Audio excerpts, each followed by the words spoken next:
G'day, I'm Troy, and this is the Comic Book Movie Collector's Guide, the show about collecting all things superhero cinema. And today we're going to take a gander at the Mighty Thor, the 1966 cartoon series on DVD. And we're going to try and answer the question, is this a Clash of the Titans or a chick flick? I don't know, let's get into it.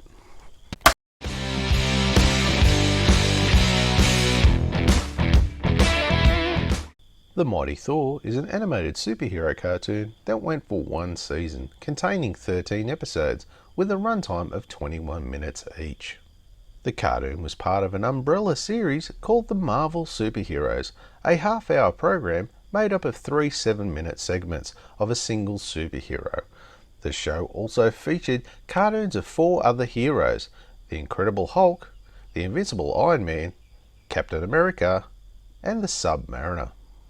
It debuted in syndication on US television from the 1st of September 1966 through to the 1st of December 1966. The cartoon was released on DVD as a 2-disc set only in the UK by Maximum Entertainment on the 21st of May 2007, with no Blu-ray or 4K HD as of this video. The TV show was produced by Grantray-Lawrence Animation and Marvel Comics Group and distributed by Krantz Films.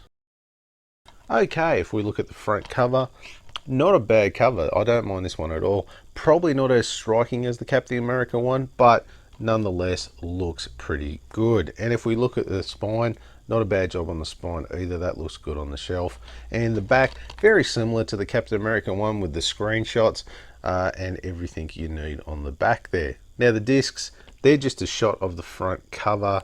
One's closer than the other. It's good that it's a color disc, but not a real lot of effort gone into there. I don't know what's happened, because usually they put a bit more effort into these. Anyway, overall, look, I don't mind this out of the 5 that there are. This is probably one of the better ones. So with that, I'm going to give this a 7 out of 10. Now, this show could be a villain of the week show, like say Iron Man, but there's only one problem with that, is that 75% of the villains that show up in here was sent or controlled by Loki. So it's more of a henchman of the week show. We're not henchmen.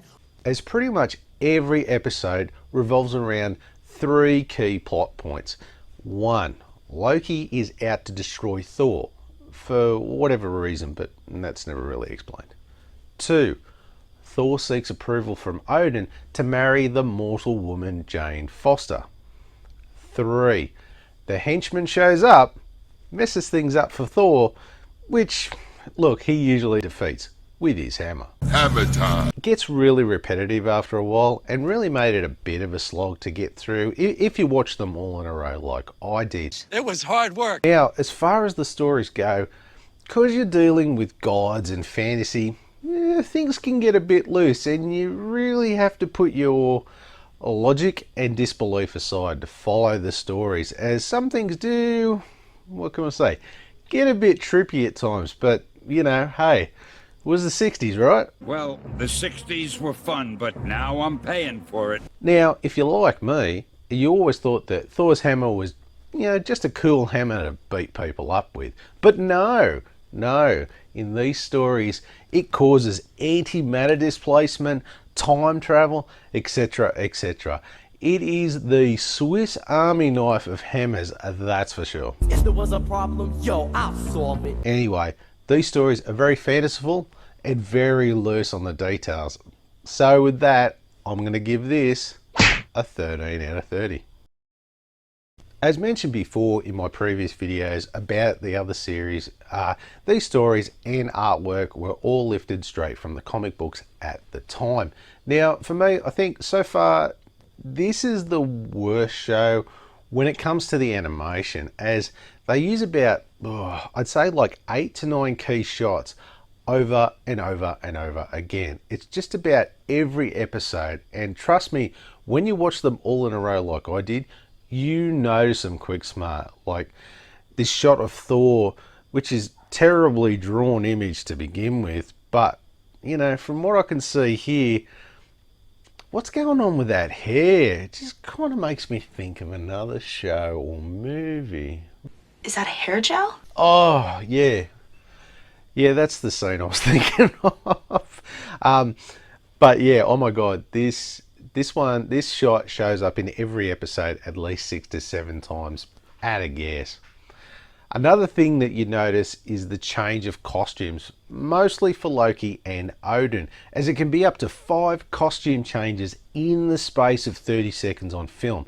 So let's just say the continuity of the show is literally out the window. Yay! Costume change! Though one redeeming feature was the voice actors. They were good, they weren't great, but you know, they were good.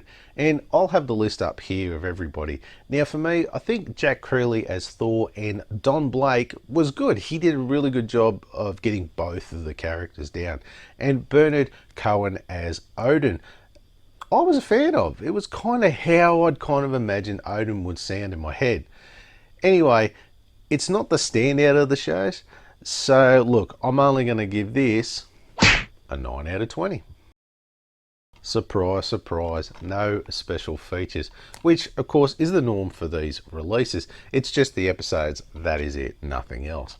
But if you do want to see a good retrospective about the show, go check out this video by NerdSync. I'll have the link down in the description below. It's a real deep dive into this series, kind of like the Captain America one I showed you before. Anyway, because there's nothing on this DVD, and that's what it's about, I can only give this 0 out of 10.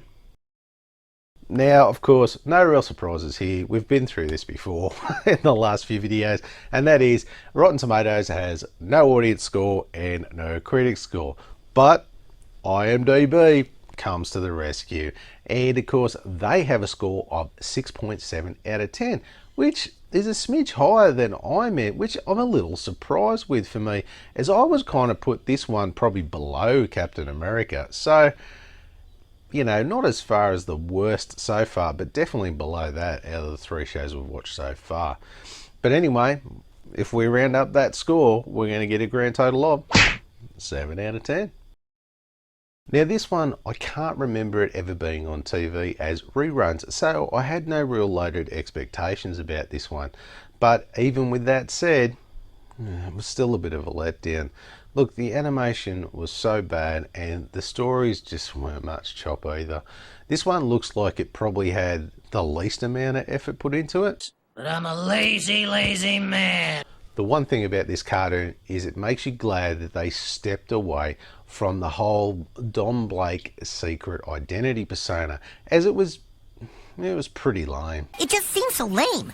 But it was a fad at the time with the superheroes leading this dual life, and Thor was no different. Now, one thing I was hoping for was some more epic battles between the Norse gods with like tales of grandeur.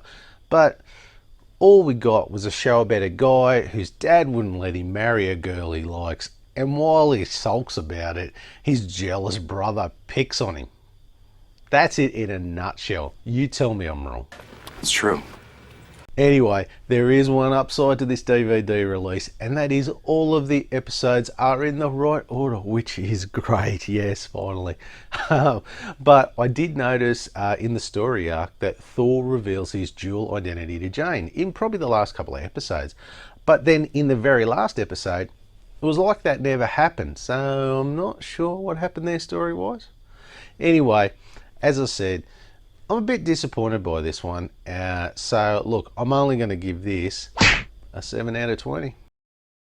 So first up is Collectibility, and of course if we look on the collector scale, I would say this would be for your comic book geek and up. Is this really only something for your series collectors, or maybe someone with that bit of nostalgia value? Now as far as availability goes on this one, I'm going to put this one on the rare side of things. Even though this is probably middle of the range of the 5 shows, there's not too many copies out there as of this video, so you're really going to have to look around and track one down on the second-hand market. As far as your average price goes, you're looking at anywhere between, I think 50 was about the cheapest I could find, all the way up to, get ready for this, $240 on DVD, which is, my God, outrageous for this DVD set. So look, it really does pay to search around for a bargain if you're going to try and get a hold of this copy. And of course, as usual, nothing for Blu-ray or 4K as of this video. Now, the final score, we get a grand total of 43 out of 100. Damn, that's a pretty weak score for a pretty weak show. So look, we asked the question, is this a Clash of the Titans or a chick flick? This had both elements, but it was definitely more on the side of the chick flick, with it more focused on Thor and Jane's forbidden love story and less on those epic tales of Norse gods that I was kind of hoping for. This is a great day for forbidden love. So, if you like this video, I've got some more reviews right there. Or maybe you want to see some of my collection updates. I've got you covered too. Why don't you check out that one there? And of course, don't forget to do the most important thing. Why don't you give me a bat like? And don't forget to hit that subscription button on the way out. Thanks again for watching, and I'll see you next time.